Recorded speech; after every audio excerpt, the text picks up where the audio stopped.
Hi guys!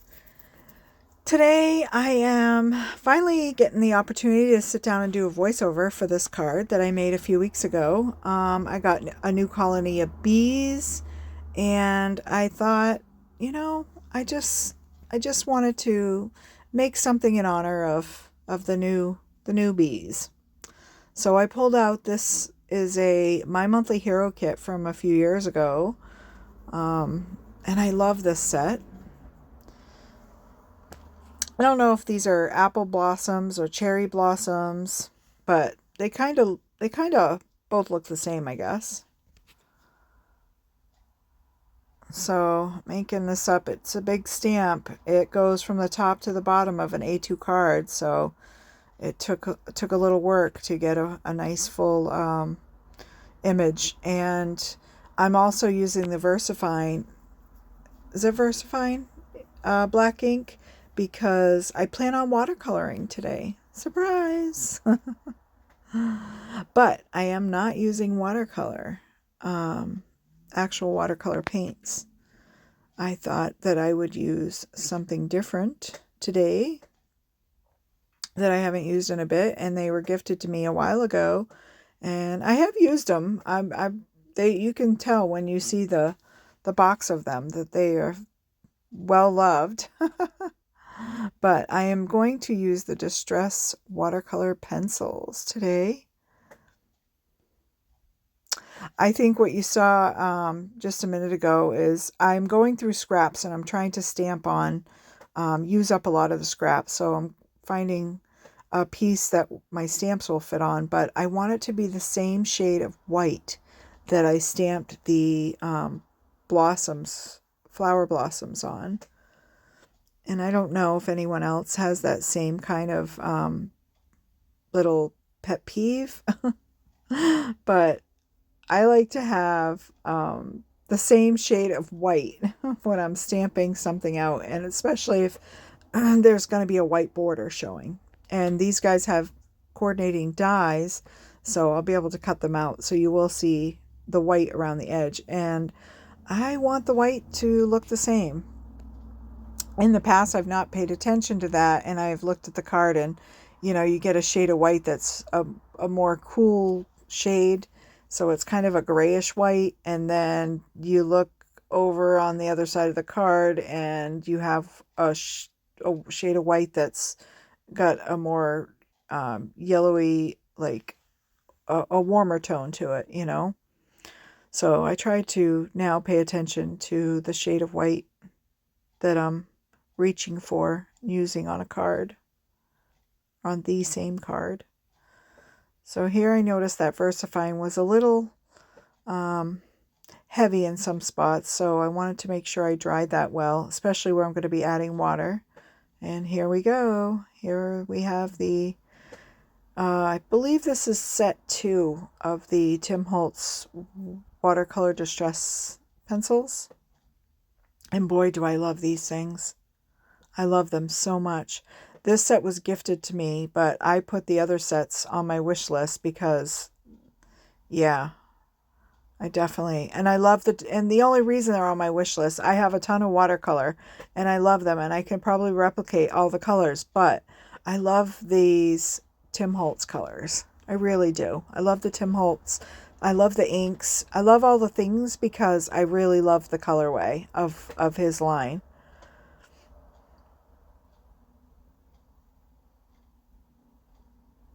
And this was a fun image to color because it really gave me a lot of practice in shading. I did a lot of shading as well as a lot of color mixing, which I also enjoy doing. Let me know in the comments down below if you're a color mixer when you're doing artsy things. Are you a person that tries to find a color that already exists in your stash? Or will you take several different colors and mix them to get a custom color? I do both. I mean, I use colors I have. You can see here, I'm just using that. It's probably Twisted Citron, possibly. Looks like might be Twisted Citron. Nice, vibrant, springy green. But I do end up, for the shading for these, I do end up mixing several colors to get a darker green.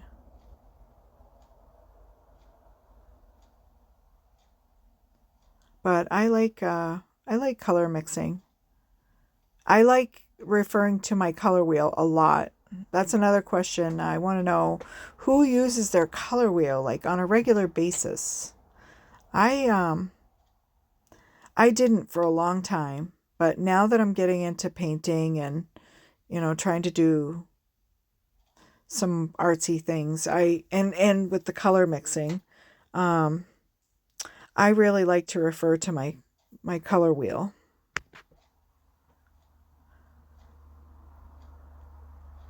I know a lot of people will follow like coloring prompts, like those color cubes. Those are really neat. I love those. I haven't not yet broken down to purchase those yet. So I just, like I said, refer to the color wheel.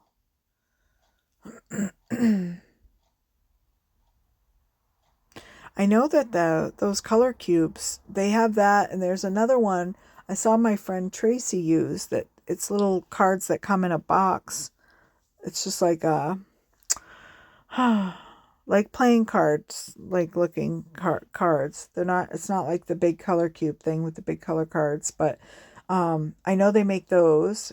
And I have seen online, I know the color cubes also come in a digital version, but I have seen on somewhere, I'll have to Google it again to get the name of it, but they do make a color cube type thing, but it's digital, but it's a free version. It's made by someone else. It's not made by Sarah Renee Clark, but it's from somewhere else. And I have used that a couple of times. See, I'm watching these flowers go from 2D to 3D, and that's why I really love this image, because it has so many opportunities between trying to get the shading for the buds and the leaves. These little blossoms, the little tips around the edges, they kind of curl up, which gives me an opportunity to do some shading. And if you notice, I'm using two brushes. And the reason I'm using two brushes is because I'm getting quite a lot of pigment. I only have a little bit of pigment mixed, but I'm putting a lot of it on my brush, and rather than stick it in my water well and just rinse the pigment away and go in to blend out, I'm just keeping the one brush for pigment, and I'm using the second brush that has the water in it to blend out, so that my pigment is not going to waste. It helps save having to mix more of that same light color too that I'm using.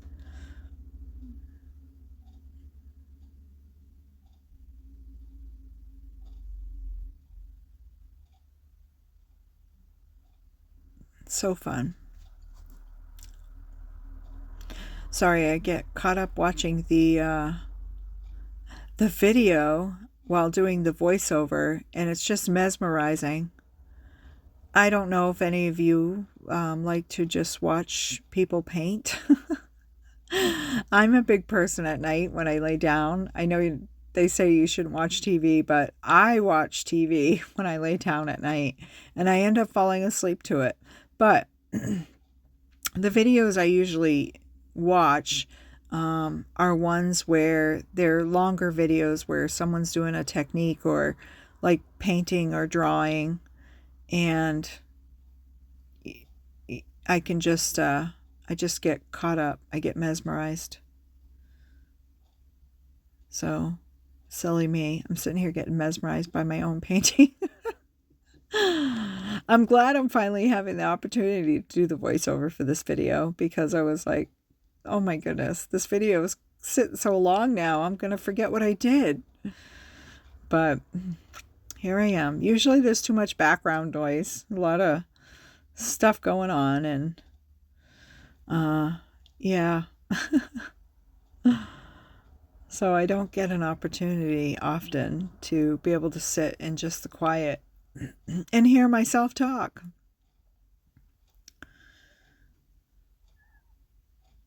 See, I love this. And I'm trying to get better. I've had to do this twice now. So I don't remember if I said it already in the video or if I said it in the last one that I accidentally deleted. But I'm trying to take the time now to really notice what things look like, and like on this stamp, looking at the petals on the blossoms and noticing which ones sit above the other ones, the ones that are sitting below, the little buds on there, how they're overlapping so that I can try to find, where the best place is to do that shading.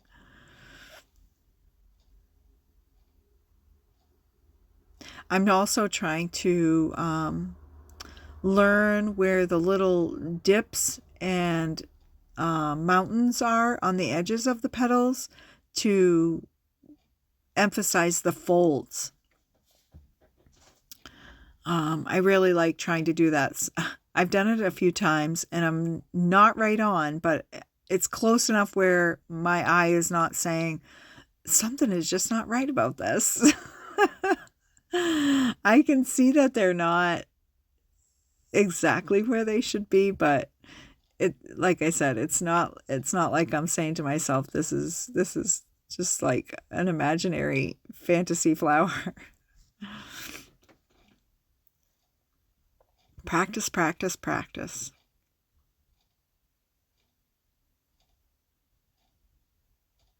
And right now I'm just using the pink, and I might have added a little red in there already. It looks like I did. I added some of that red in there, or the purple, to give me that darker shade for the shadows. But eventually I'm going to take several colors and mix them together for new colors. So I'm pretty sure I have a brown in here. I think I can't remember if it's gathered twig in that set or if it's antique linen. I think there's antique linen, but I don't think that's what I used. It might be gathered twigs. But that's the only brown, so I'm going to have to mix something up to get a darker shade for my shadows. But I'm loving how this is turning out. Also, let me know in the comments down below if you love watercoloring, if you're a watercolor person. Do you use watercolors, or do you maybe watercolor with your inks, your ink pads? I know there's a lot of dye inks that you can use, and I've done it before. I know Christina Werner does it a lot with her distress inks. She will smoosh out the color and watercolor with them. But let me know if you're a person that does that. I also have some watercolor pens, the Artezas, that I need to pull out and show some love here soon. But those I found don't work as good on the watercolor paper. Those, I feel like I'm more successful with those using the Bristol Smooth paper. Oh, I wiped away all the pigment. Yeah. So here we go. We're taking that Twisted Citron, and I think that I'm thinking I can just take it right from the crayon without diluting it, and it's going to give me enough shadow, but nope. I've decided it's definitely not working. So it looks like that looks like cracked pistachio, which seems odd. It's a little more blue, but it's going to give me a different tone, and that's what I want, different hue, tone. I'm not sure what you call that, but it's going to give me a different shade of green. And here I am mixing in the red now. So now I have like this, I don't know. It reminds me of a tomato when it's in transition from green to red.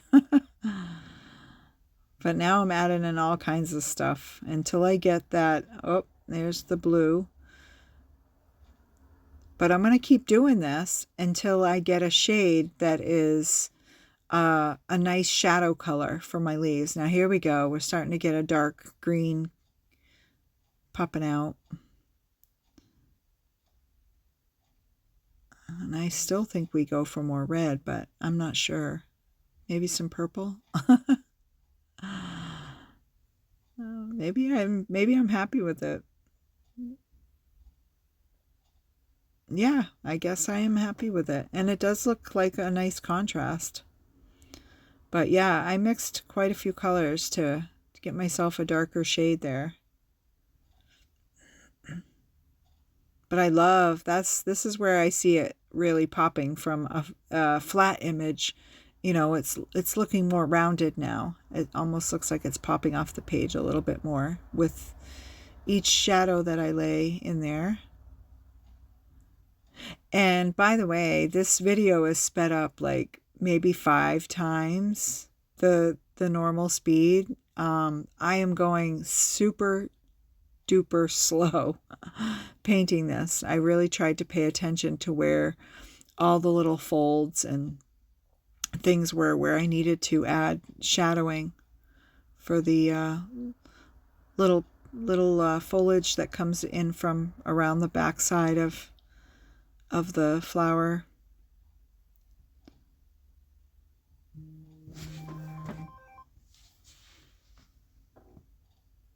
But oh, it looks like I must have, yeah, I think I did add a little more in there to darken it up. And I was having a conversation the other day with my cousin Troy, who is a really good artist, and he was talking to me about, I think I was complaining that my images I can't get. Now his major in college for art was macro, like super duper detail, right? Hyper realism. I believe that's what he studied. So he does a lot of detailed stuff. Now, I was telling him that's what I struggle with. I struggle with trying to put those details in, and I don't know if it's my ADHD and I'm so impatient. But it's also he said it's possibly because I don't add enough contrast. Like, he's like, don't be afraid to add the scary dark colors in there.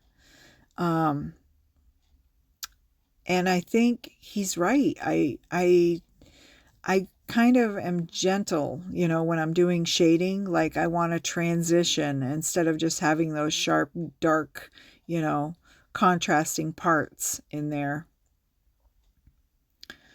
But I do notice with this image, you know, the green, I can really see a difference. It doesn't have to be a smooth transition, you know. Sometimes when we're looking at things, I guess that's the key with painting, is when you're looking at it, you don't look at what you think you see. You want to look at what is actually there. Because when we're looking at something, like an image that we're going to use as a reference, sometimes we tend to fill in what we want it to look like. So when you're looking at something that might be in the sunlight and there's shadow and then there's highlight, we kind of tend to make up that look, like the transition, like it's just a gradient. Well, there's actually, if you look sometimes at photos, you'll see it's just a sharp line from dark to light. Like, there's no gradient. So it's kind of looking at how things are laid out and what it looks, you know, what it actually is compared to what our brains are trying to tell us to do. And that's hard for me to oh, see, I got too grayish black there, so I added a little red to now I want to cool it down again. And to warm it up and get a nice brown. But that's a really nice contrasting brown, I think, and it's going to add in. See, I'm going to leave some sharp edges. I'm not going to like wash that out and blend it in, you know. It just gives it, um, a lot of definition.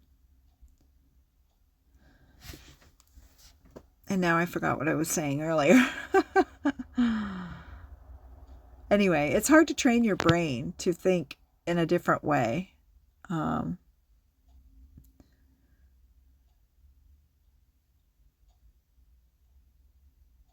I love that. I love these flowers. I was thinking I might like to try them in a real pale blue, like a forget-me-not blue. It's more of a like a cornflower or a periwinkle blue. I think they would be pretty. I mean, who says they have to be just apple blossoms, right? Or cherry blossoms, or pear blossoms, or almond blossoms, or whatever.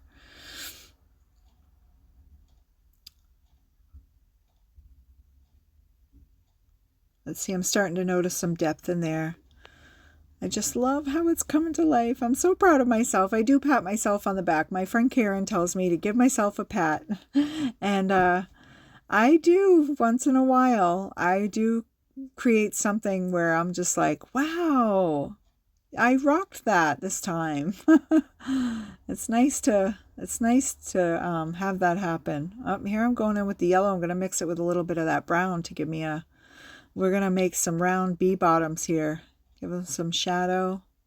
Oh yeah, see, I see it already. As soon as I added that, I saw that bee instantly came off the paper. So cool. And these, maybe I already said it. I love the bumblebees. I love how round and bumbly they are.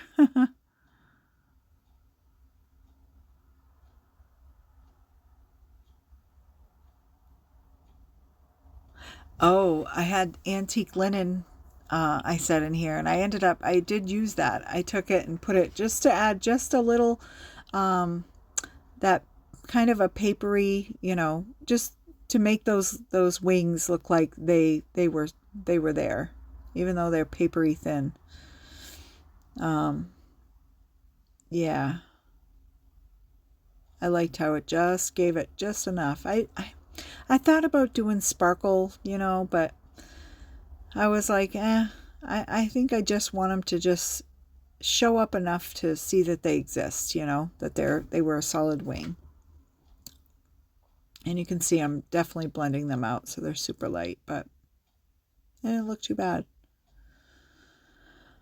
All right, so I guess we cleaned up all that, and now we're gonna die cut. And I was thankful that these kits come with the die cuts. Yay! It's always nice. Not that the bees and the flowers would be too awfully difficult to hand cut. I don't mind fussy cutting, but I like when there's dies involved. Here we go. Look at that. Looks just like some of the flowers in my yard. It's covered in bumblebees. Here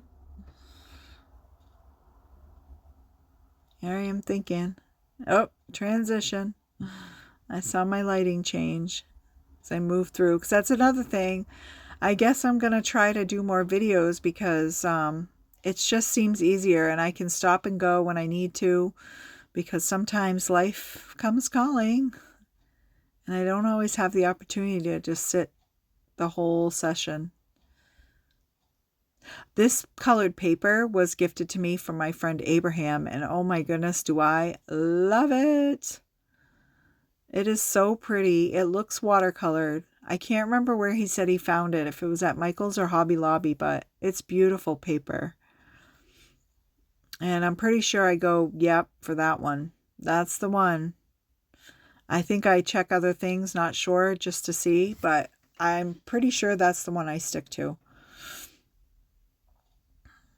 I didn't like the more greenish blue. I wanted something that was going to have a little more of that warm, like pinkish color in it, and that pink that comes into the blue on the top, creating the purple. Yeah, that really looked pretty to me. And this embossing folder is from Spellbinders. It came in a crop and create kit. I believe it's called Field Notes or something close to that. It came in a Field Notes kit. But because this was white core paper, I grabbed a sanding disc and just sanded the surface, and it caused a lot of that embossing to come through white, and it gave it a really nice distressed look. I loved it. You can really see a lot of the texture.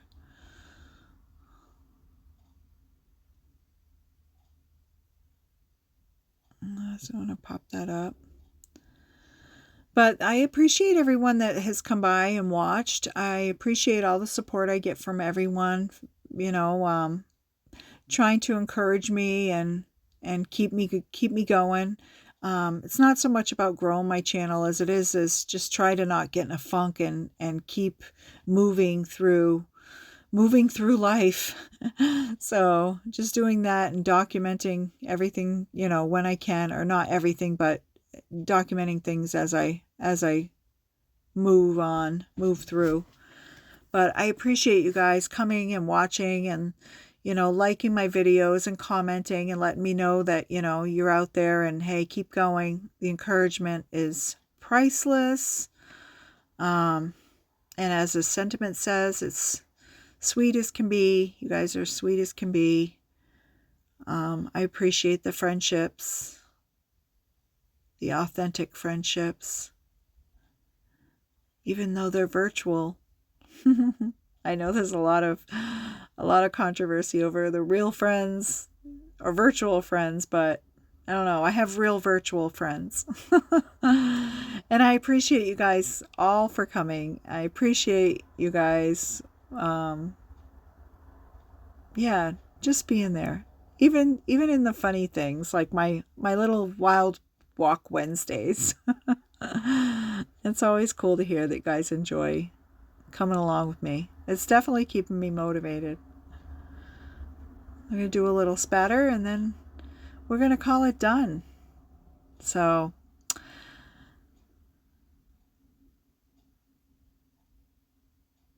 yep, I like that. They're like little golden drops of honey. So thanks for watching, guys. I hope you love it. And let me know if you paint. Bye-bye.